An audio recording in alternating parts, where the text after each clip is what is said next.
Okay, then this is our daily reading, 3351, 3352, and 3353. Katulad ng dati, kukuha tayo dito ng tatlo. And then, sa nakaka-resonate lang. So, yung iba, wag nang mag-welta ha. Tatlo lang. Kukunin ko dito. Kung gusto nyong makisali sa live, abangan nyo yung live ko. I'll do my best to have a live session. It's either bukas or hanggang Friday. So, yun na yun. Abangan nyo yun. Una, that's the fire sign, the tiger. Pangalawa, another grizzly bear, that's the power. And pangatlo, personal choice natin. So, sa nakakaalam, this is an oracle card. So, nagtatanong, I have been using this for almost 6 or 7 years, I guess. Basta, nandiyan siya. Ngayon yung gagawin natin, dun sa nagtatanong patungkol sa cards ko, it's a collection, hindi po siya for sale. So, collection ko po lahat yan. It's almost 500 na cards yan. Pero yung iba hindi ko na na-expose kasi nagsilang yung ano ko, yung desk ko dito. Pero dito muna tayo mag-proceed, okay? Dito kasi sa fire sign, and then represents ng tiger natin.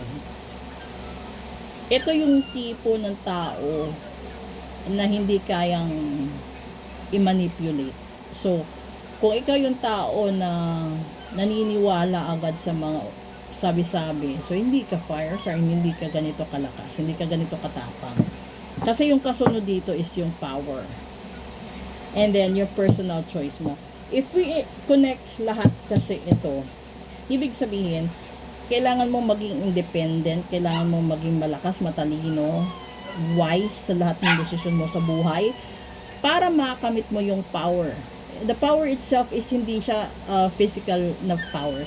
It is the control of your own self and the wisdom that you have from within na kaya mong magdesisyon para sa sarili mo. Hindi ka pwedeng makinig or hindi ka pwedeng mag-lie-low dahil sa sabi-sabi ng ibang tao.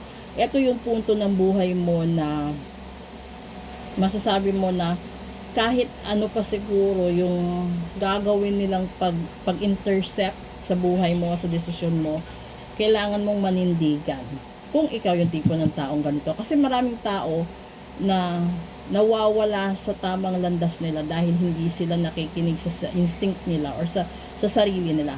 Mas pinapakinggan pa nila yung sinasabi ng ibang tao, mas sinusunod nila yung payo ng ibang tao.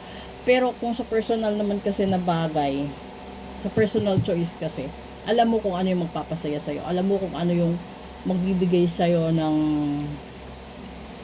fulfillment and then the satisfaction from within. Halimbawa, nasa business ka or nasa trabaho ka, no?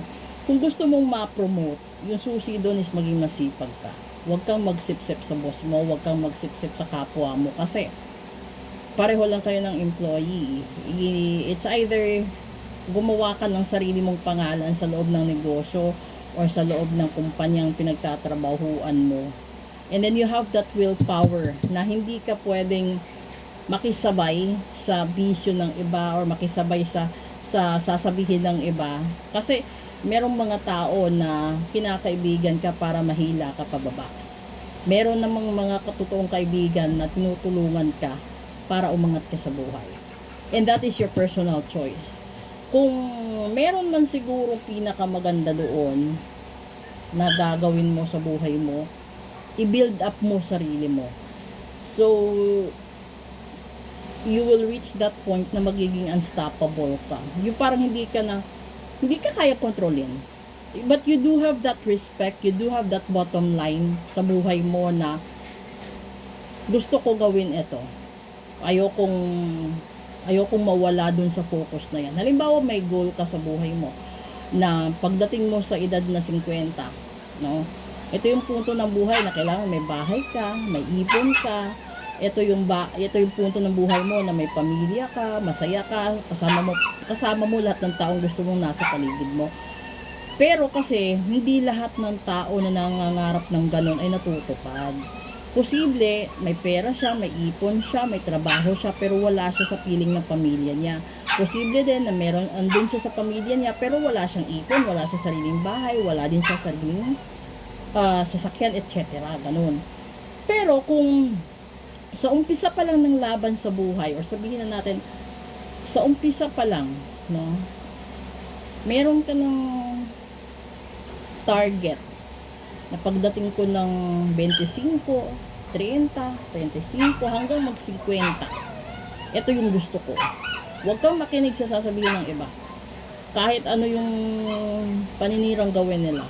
Ito yung punto na magiging unstoppable ka. And then, by the time na ma-hit mo yung target mo, you have that power from within na sasabihin mo, kaya kong mabuhay na sa sarili ko. Na kahit gumala ako na wala akong kasama, kaya ko. Ito yung punto ng buhay na sasabihin mo talaga na, ay, okay na ako. Ito yung kaya kong kumain mag-isa, kaya kong bumili ng gusto ko, kaya kong mamigay, kaya kong tumulong, kaya ganun. It's your personal choice. So, kung meron man sigurong gagamitin yung Diyos sa buhay mo, you have that clean soul within yourself, and that yung laman ng utak mo, huwag kang manloko ng kapwa. Ito yung sasabihin mo na hindi ka lang nakapagtapos, hindi ka lang naging successful sa larangan ng trabaho, sa larangan ng pag-aaral, kundi yung tignan mo din yung dulo. Kapag dumating kasi yung punto na magkakasakit ka, hindi lahat ng tao sa paligid mo mananatili sa tabi mo. Kung darating yung punto na may dagok na darating sa buhay mo, may unos na darating sa buhay mo, sa pamilya mo, hindi lahat sila nandun. So, yung instinct mo, kailangan, bumagyo man, bumaha na bumagyo, magkaroon man ng kung anong sakuna sa buhay mo, umulan man ng blessing sa buhay mo, yung masanay ka na kaya mong itayo sarili mo, na hindi ka nakasandal sa ibang tao. Ito yung punto na susubukan ng Diyos kung hanggang kailan at hanggang saan yung tatag mo para harapin lahat-lahat ng struggles. So, ito yung goal ha. This is for the whole week natin up until next Tuesday. So, kung gusto nyong magkaroon ng sarili nyong card read sa Oracle card, let me know. You just have to DM, and then kung gusto niyo naman doon sa blue app, doon na din, and then kung gusto niyo din doon sa red app, doon din. Okay? Pero nag-iisang ano ko lang ito account. Kung meron man sigurong nanggagaya, hindi po yun na. Kung nire-repost nila yung videos ko, hindi yun legit. Kasi ito lang yung sarili kong account dito sa TikTok. So, maraming salamat doon nga pala sa nag-reach out. And try natin makapag-live bukas. And then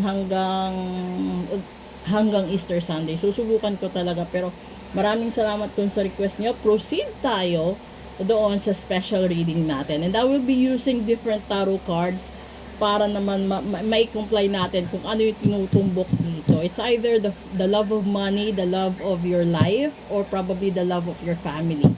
So, good evening and thank you for your support. Bye-bye!